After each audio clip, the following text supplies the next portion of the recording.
What's up, Nail Geeks? I am back with Lemming Lacquer's Star vs. the Forces of Evil collection. This is a 9-piece set featuring various finishes, and there's also some sale info that I'll have at the recap of the video at the end. So let's dive right into the swatches. First up is I'm Blasting Monsters and Never Break a Sweat. This is described as a light green curly base with iridescent flakes shifting purple to pink to orange to gold, holographic micro flakes, and holographic golden sparks. So this has a very crelly formula to it. It's what I would consider of a medium to somewhat thicker sort of consistency. It builds up very nicely, and I'm going to suggest 2 coats for full coverage. Now you can see on that first coat I had excellent opacity even on that first coat, and even though it's got quite a squishy feel to it. Now it does dry down very flat and just bordering on being matte, so I'm strongly going to suggest a good glossy top coat to finish this one off and really help those iridescent flakes pop very well. Now, I do agree with the official description. This is a light green. It's definitely on the somewhat pastel side, and it's got almost like a slightly dusky feel to it. And next is Just Dumb Enough to Never Give Up. This is a bright, warm red holographic. So this name actually makes me laugh because I think it pretty much sums up grad school in a nutshell. So we have a very smooth, somewhat metallic feeling formula with this one. It is very creamy and rich on opacity. I think going in thin to normal on your coats is going to be perfect for it.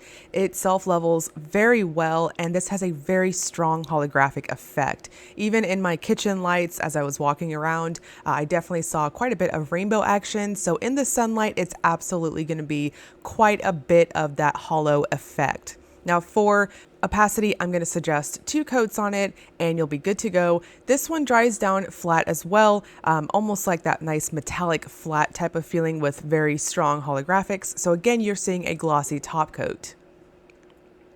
And next is Not the Only One with Horns. This is described as an inky blue to black to burgundy to red multi-chrome.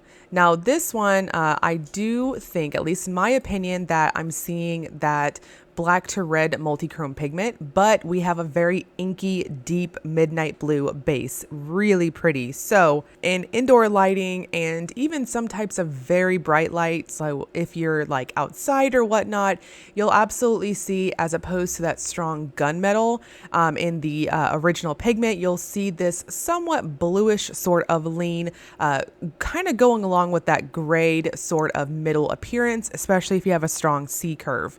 Now, this also has that beautiful red shift to it. It's very lovely. I did capture just a touch of that shift. It was being a little shy in my swatches, but in person, it's absolutely there. So I'll be sure to include some of those swatches in the recap for this video. Now for opacity on this one, it's got a super smooth formula, so I think 2 to 3 coats is perfect. I wanted to see what that third coat was going to do, and it just plumped up really nice. So this is going to depend on your nail length. If you have shorter nails than what I've got on the video, I think 2 coats is going to be perfect. But if you do have some type of a length to your free edge, then I think maybe a third thinner coat will be perfect. And next is The Author of My Own Weirdness. This is described as an olive green holographic with shimmering shifting from bright blue to purple to pink. So this one has a pretty similar formula to the very bright red hollow I showed you guys in the beginning, and it's got just the slightest bit more of a jelly lean to it, but it still applies quite opaque and very smooth on the nail. I think 2 coats is going to be perfect for this one. I would have to describe the base color to this as being almost like an olive sort of green. I think it's kind of flirting along with the Prugly sort of colors, but I thought it popped really well against me. So that holographic effect just makes it absolutely worth it, and it builds up very nicely. Now this one dries down semi-gloss, so I think any top coat will be perfect for it. And you can see on the full hand shot here, a really nice plumping action and that nice strong holographic effect. And next is The World Deserves Pony Head. This is described as a warm taffy pink jelly packed with shimmer shifting in turquoise, blue, and purple. So this one has a strong jelly-like formula to it. It's got quite a bit of a squish factor, but it applies very smooth on the nail. So for opacity, I'm going to suggest between 2 and 3 coats, depending on how you polish. I personally took it to 2 coats and I thought it covered up my free edge very well. This is definitely this softer sort of pink. There's almost a bit of a salmon sort of lean to it, but absolutely I think a taffy pink is a really perfect description for this one. The shimmer is quite strong in person, and in indoor lighting, it's going to take on this turquoise sort of effect with a touch of a green, almost seafoam sort of appearance. Now at angles, that shimmer absolutely shifts over to a very glowy sort of pink. And next is I Can Be Despondent Anywhere. This is described as a pale turquoise jelly packed with shimmer shifting in purple to pink to orange to gold. So this has that really nice squishy sort of crelly feel, but it is very smooth on your coats. So really nice, satisfying sort of brush strokes. And on this one, depending on how you polish and depending on the length of your free edge, I'm going to suggest between 2 and 3 coats. Now, I went in what I consider medium for myself, and I thought that it plumped up really nice at 2 coats. So if you typically apply on the thinner side, you might need a 3rd coat, but really lovely formula overall, very strongly self-leveling. Now this one does dry down very flat, so again, I'm going to suggest a good glossy top coat. You can see on the full hand shot here that indoor lighting, it's going to have this strong pinky purple sort of glow. And next up, we've got Stand Before the Queen and Cower. This is described as a deep purple jelly with turquoise to blue to purple iridescent flakes. Now this has a very heavy sort of feel on application. It's quite dense, and I think it's a combination of just being so packed full of flakies and just having in general a very heavier sort of thicker type of base. So I'm going to suggest going in very thin on your coats, allowing it to slowly build up. Doing it like that, I found perfect opacity at 2 coats, but you'll want to also go soft on your brush strokes just so you can prevent any sort of balding, as again, this is packed full of flakes. So take it slow and steady and you'll be good. Now this one dries down very flat, quite a bit. I would almost even classify this one as being a matte almost. It's really flat. So I'm going to strongly suggest a glossy top coat and even a combination of maybe even a glitter smoothing top coat, depending on how thick your glossy top coat is. Doing so and making them very glossy will give you that really nice, strong iridescent effect with the flakes. And next is Recrimination Upon Our Foes. This is described as a lilac crelly with the green shimmer and green to blue to purple to pink iridescent flakes.